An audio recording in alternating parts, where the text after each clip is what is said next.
The Ghost of Tsushima Platinum Trophy has a total of 52 trophies and takes roughly 40 hours to complete. In order to get this Platinum Trophy, you will need to complete 3 simple steps. These 3 steps include completing the main story, completing all the side content, and then cleaning up any miscellaneous activities. So the first step was to complete the story, and in the story you will earn 12 of the 51 trophies. In this game, you play as the samurai Jin Sakai, who's the most cheeked up samurai in all of Japan. What did he say? And you're on a quest to liberate your homeland from the Mongol invaders. And this game starts off with a bang. You pretty much witness your homeboy being roasted by the villain of the game, who's Khotan Khan, and he's like the leader of the Mongol army, essentially. After we get absolutely smacked by the Mongol invaders, worse than how badly I smacked him over his cheeks last night. We're rescued by the thief named Yuna, who nurses our bosom back to full health. We then have to sneak through the village and retrieve our katana, and I swear this katana's cursed because Jin picks it up and then he has like a PTSD flashback to like his uncle like abusing him in the forest. Help me! Help! Then after we deal with this extremely traumatic experience, this is where we earn our first trophy of the story. We have now learned that our uncle is being kidnapped by the Khan, so we must team up with some of our allies to save his wrinkled pussy. The first 2 allies we had to recruit were Sensei Ishikawa and Lady Mazuko, who both have trophies relating to the side missions, which we will get to in the next step. Our next ally to recruit was Ryuzo, who's our childhood friend who is working on the island as a straw hat mercenary. After we help him gather some food, he agrees to help us save our uncle, which earns us our next trophy.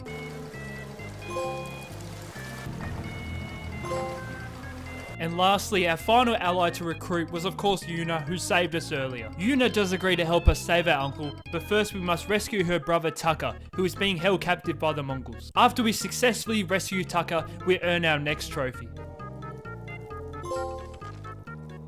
Now with the help of all our allies, we were ready to save our uncle. Everybody shows up except for Ryuzo, who dogs the boys hard. But we have to go in and we have to try and rescue our uncle. It turns out Ryuzo was here the whole time, and now he is working with the Khan along with his Straw Hat mercenaries. We engage in an epic battle with Ryuzo, but he does manage to escape. After this, we manage to rescue our uncle, which earns us our next trophy.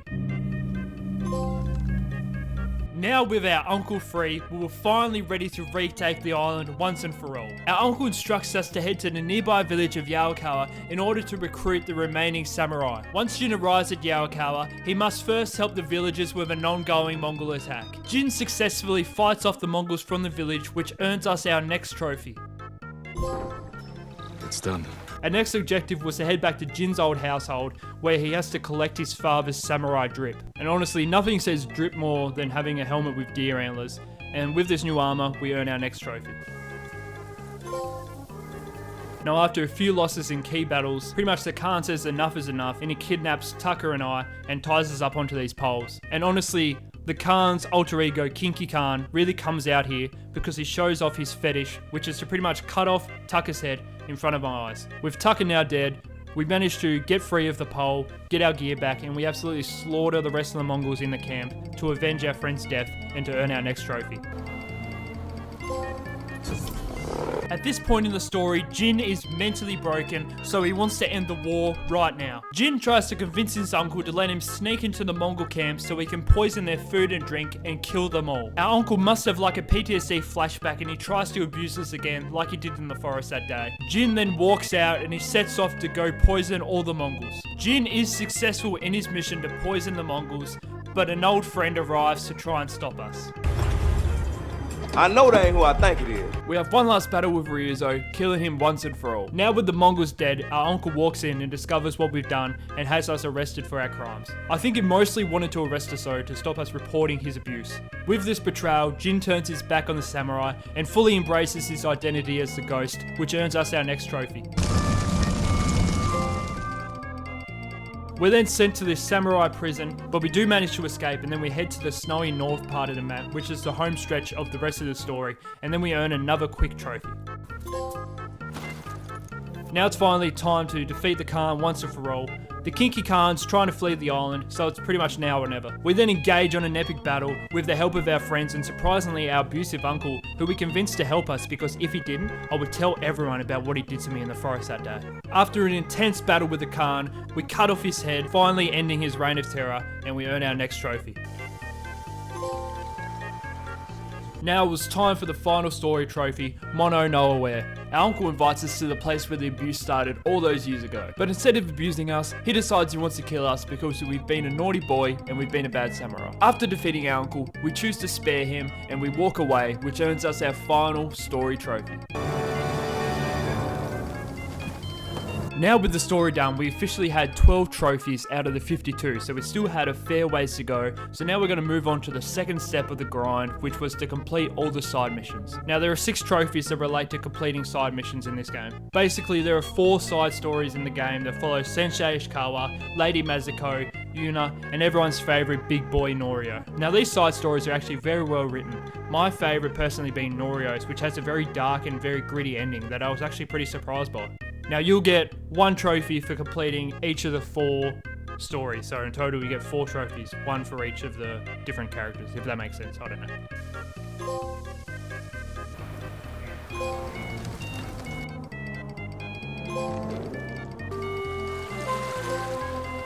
The next side mission related trophy was for completing all 12 mythical tales on the island, which mythical tales pretty much are these ancient legends to give you pretty cool gear and like pretty cool abilities. So once you complete all 12, you earn this trophy. Now the last side mission trophy was easily the worst part of the game for me personally, which is you just have to complete every side mission in the game. But a lot of the other side content outside of the side stories and the mythical tales were like rather dull, repetitive, so this trophy was like a real pain in the ass and rather mind-numbing. After playing this game for like nearly 20 hours at this point, like 20-25 hours, it felt like forever honestly, but then I finally got the final side mission trophy. Now it was on to the final step of the game, which was to earn all the miscellaneous trophies, pretty much. Now the miscellaneous trophies consisted of collectibles, combat related trophies, like just random shit like that. So I'm just gonna kind of go through them all, just list them off in the order that I got them all, because the trophies are pretty self-explanatory. So now the first miscellaneous trophy I got was actually the first trophy I got like throughout my whole playthrough, it was actually by complete accident, and that was for opening up the photo mode in the game for the first time. Yeah, I did this completely accidentally. I was just messing around with the controls and I guess I popped it up and got that trophy. You found your sword. Where can I... The next trophy was Witness Protection, which pretty much you just had to shoot an enemy with an arrow as they're running away from you. Open for Business was for staggering enemies 50 times during combat. Flash of Steel was for defeating 20 enemies with the counter attack after you do a perfect parry. Lost and Found was for discovering a Pillar of Honor and collecting the sword kit, which is pretty much a visual, like, alternation of the sword. I don't know if that makes sense. It's a visual thing. Like, you just get it and you can change the color of your sword. Hero of the People was for liberating 12 occupied areas in Izuhara, and the occupied areas are just little, like, Mongol camps you gotta run through and just clear out all the enemies. Quick Study was for learning all the 4 combat stances in the game, and I actually got this like really early on, which pretty much made the rest of the combat in the game a breeze. So yeah, it was very handy. Just like the next trophy, every trick in the book was for acquiring all the throwable ghost weapons in the game. Again, like it makes you so overpowered early on, so.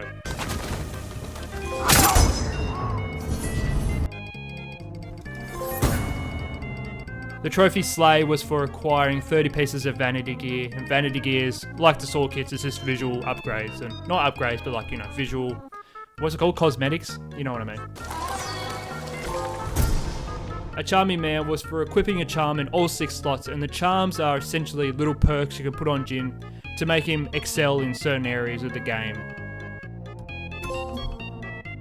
Gifted was for collecting 10 gifts, and these gifts are like around certain altars in certain points in the game, and a gift is you pick it up. It's either like supplies or like a cool mask and shit like that. A Fight for the Isle was for liberating all the occupied areas in Izuhara, which was the first area of the game. You pretty much just have to, defeat all the Mongol camps and you'll earn this trophy. Monochrome Masters was for purchasing an item from the black and white dye merchants that you'll find throughout the game. You can get a certain bit of armor, you can dye it black, or you can dye it all white. The Mongols will... Have a Nice Fall was for killing an enemy with fall damage by knocking them off a cliff. Surprisingly, this one really took a lot of setup. I tried it a few times, I just couldn't get him in the right spot, but in the end I eventually set it up, kicked him off the edge and earned the trophy. Know Your Enemy was for collecting 20 Mongol artifacts. Pretty much these artifacts you find within the little occupied little Mongol camps, and you can't see them on the map, so that's the bit that was a pain in the ass, trying to like sneak through these camps and like find these Mongol artifacts. So, but in the end, I got 20 and got the trophy. Den of Thieves was for discovering Emugi Cove. I thought this trophy was kind of random because it's just, you just have to go to this place like in the game, Emugi Cove. So anyway, pretty straightforward. Once you get there, you'll get that trophy. Haunting Precision was for killing 20 enemies with the Ghost Dance.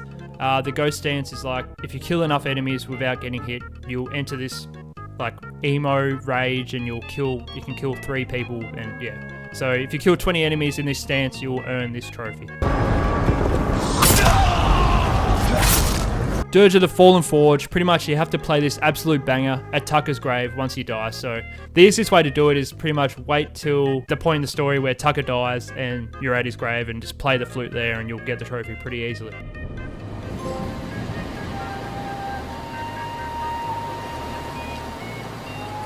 All in the Wrist was for defeating the maximum amount of enemies with a single standoff. It's pretty much the only way you can do this is by getting the Sakai armor and upgrading it to the max level, because the max level gives you the most standoff strikes you can do, so it's the only way you can earn this trophy. So I did that, got the trophy, and yeah. Good Riddance was for liberating 8 occupied areas in Toyota Armor. Honor the Unseen was for bowing to 10 hidden altars across Tsushima. Surprisingly, I didn't even need a guide for this one. Like, I found these altars pretty organically, so this one I was actually surprised I didn't need to look up the location, so I found them all just stumbling in the open world, which was really good. The Perfect Storm was for fully upgrading your sword to the max level. This one, yeah, it takes a while, but if you just collect enough supplies throughout the game and collect all the side missions and do all that shit, you'll be fine. Sharper than ever. Securing Sanctuary was for liberating all the occupied areas in Toyotohama. The Ghost of Legend was for building your legend to the max rank of Ghost of Tsushima. So yeah, this one takes a while as well, so it's like, but like I said, if you're just completing all the main story, all the side missions, you'll just earn this trophy without much grinding at all. So the real grind is just, yeah, completing the side missions, so. There Can Only Be One was for completing every jewel in the game. There's pretty much 6 jewels you can find on the map, and of course the jewels you do in the main story. So I got this trophy after I defeated Lord Shimura for the final time with the Mono No Aware trophy, so I owned those 2 at the same time pretty much. Mass Eviction was for liberating 7 occupied areas in Kamiyagata. Avid Reader was for collecting 20 records. These are similar to the Mongol artifacts. They're not on the map, they're a pain in the ass, but once you find them, you find them. The next 2 trophies go hand in hand. A new safe haven was for liberating all the occupied areas in Kamiyagata. And then of course you get Master Liberator, which is for liberating the entire island of Tsushima.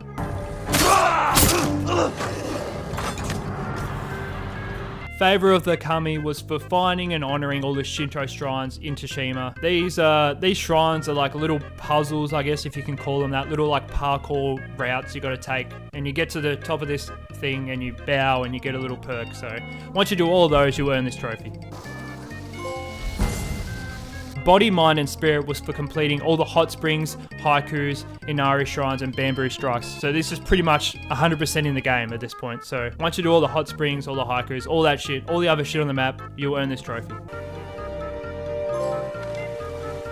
Light the Way was for rekindling all the lighthouses in Tsushima. There's like, I can't remember how many it was at this point. I think it was 3 or 4. You pretty much climb to the top, you light the lighthouse, and once you do all of them, you earn the trophy. Now, the last related miscellaneous trophy I got was the only trophy I needed an actual guide for, and that was for Cooper Clan cosplayer. You pretty much have to dress up as the raccoon. I'm forgetting his name. You know, the raccoon, Sly Raccoon, I think that's his name. Anyway, if you dress up as him, you earn the trophy Cooper Clan cosplayer, and with that trophy, I then earned Living Legend, the Platinum Trophy for Ghost of Tsushima. Thank you so much for watching. If you enjoyed it, leave me a like, leave some suggestions in the comments. I've got some other games that I've already platinumed, just kind of got to get the videos together and get them out to you. But if you have any suggestions, leave them down in the comments. It'd be much appreciated. Subscribe if you got this far. You might as well. I mean, you got this far in the video. You might as well just subscribe, right? And yeah, thank you so much for watching, and I'll catch you guys in the next video.